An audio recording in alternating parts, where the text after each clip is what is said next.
I've done many different meditations on my many paths through life.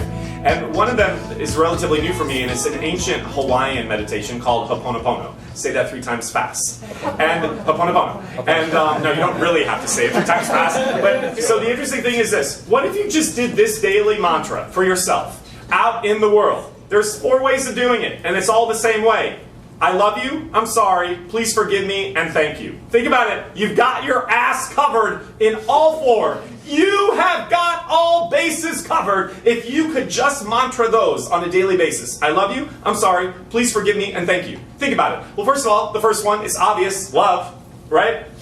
Existence itself, love herself, why are we here? But also, if you think about it in a deeper way, which is the challenging part, is like in India, when you meet another person, they greet each other with namaste or namaskar, which is basically my higher self acknowledges and sees your higher self. So that's a form of love. So how about out in the world, in your daily life, you're standing in line at the supermarket, and you come past strangers, or you actually have interactions with people, and you silently mantra, I love you. It changes. Today, I had somebody at my house working on something that I thought was only going to take like 40 minutes. It took 5 hours. I kept practicing, I love you. Even though I was like, I love you. Oh, are you almost done? I love you. And you know, the interesting thing is even though it still triggered me and it got me upset, and I was like, it was better than it could have been because I kept silently mantraing it. I love you. Okay? That's the first thing. You don't have to say it out loud, although that's also nice to say. Just randomly, I love you. Okay? I'm sorry. Well,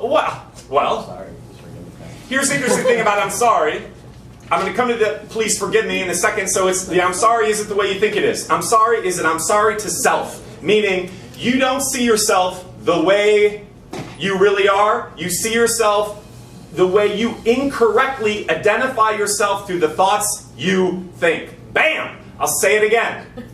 You don't see yourself how you really are. You see yourself the way you incorrectly think about yourself. That is not seeing yourself, the higher self. You're seeing yourself caught in this way. From the mendacity of, I suck, I'm a loser, I'm fat, I'm ugly. That's an incorrect perception of self. Think about it this way if you still don't quite get it. I'm looking at everybody here, and I often always say this. The way you see other people that are in your life, or maybe even strangers, you don't see them in dialogue in your head the way you talk about yourself. I see people who are talented and beautiful and powerful and life-changing. Totally start crying just saying it, but you don't see yourself that way. You see yourself as a fat ass and a loser, and though that way. Stop it. And if you can't stop it, when you do it in your head, say you're sorry. It self-corrects. Please forgive me. Another one, it's not the same. What about this time taking responsibility and accountability for, we're always waiting for the other person to say, I'm sorry, please forgive me. What if you just started taking accountability yourself? Somebody texted me this week, she was an old friend that I haven't actually really talked to in a long time, and she randomly just kind of called me, and it was just like shocking, I guess. And then she was asking me all these questions, and I just wasn't quite processing it. And she misinterpreted it in a way that she found it to be, I guess, hurtful. And listen, I felt like I was protecting myself, but I also got from where she was coming from. I could have dug my heels in and was like, I'm right, she's wrong. Instead, all I texted her was, I'm sorry. It cleaned it all up. It does. Me taking accountability for what I can take accountability for. And then the last part, oh my gosh, is thank you. You know, Meister Eckhart says, if the only prayer you ever say your entire life is thank you, that will be enough. So let's try that this week. I love you, I'm sorry, please forgive me, and thank you. Let that be a daily meditation. Out in the world, when you're standing in line, when you're driving in the car, when you're singing a song, when you're getting ready for bed, when you're brushing your teeth, when you're going to an audition, when you're going into a room, when you're waiting to hear whether you got the news, when you're on an airplane. Just keep doing it. Watch what will happen. I don't know what that is. Things will shift. Things will open up. You'll get happier. Science. Okay. All right. Yes. Does please forgive me also incorporate I forgive you? Yes. Not to make it about, Yeah. It's all inclusive, I think, that word. Yeah. Because to forgive oneself is also to forgive the other, and to forgive the other is also to forgive oneself. Because you guys, we're so good at projecting onto others, we project our stuff onto others. That's the constant challenge of life, is we pitch it out there thinking it's them. They're the asshole, they're the bitch, they're the loser, they're the whatever, they did me wrong. Well, where does that part, and it's just like the acting, where does that part dwell in self? You know, I just want to end with this because that just came to me. I had this guy who had a huge epiphany because he's so stuck on the ideas of character, which is traditionally everything that's taught in acting circles, which is building the character.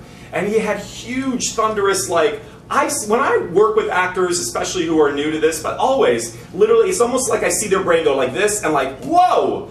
And he was playing a douchebag. I mean, that's not a judgment. I'm just, you know, calling it that because the guy was really supposed to be in that part of himself. And he had you could see he wasn't released to it. And then in his talk back, he was talking about it from a character point of view, about like, you know, all this character talk. And then he had this insight about his own inner douchebag, his own inner asshole, his own inner part that he doesn't want to do bad to a girl because it was a guy-girl scene and they're on a horrific date and he doesn't want to see her again. And the guy is the character is so unkind to her. And it's earned because the girl is kind of like a stalker. Anyway, he had a huge epiphany about, in his own life, he started to come clean about he doesn't live in that part anymore because in his wild swinging, he's still very young, but in his wild swinging earlier days, he'd meet women that his mom wanted him to marry immediately. And so he had all this like really weird connection with feeling, and maybe part of that was from her, making him feel guilty about maybe quote unquote leading women on and then dumping them when they were really invested in the long haul. So it was interesting how he's cutting off that part of himself that's required in the work. That's not character development. All development of character is in self. It's not out here, always in here. It's the light bulb of, oh, where is that in me? Why don't I want to go there? What's the judgment about that? Where does that come from? Oh, I see. Then you're freed up.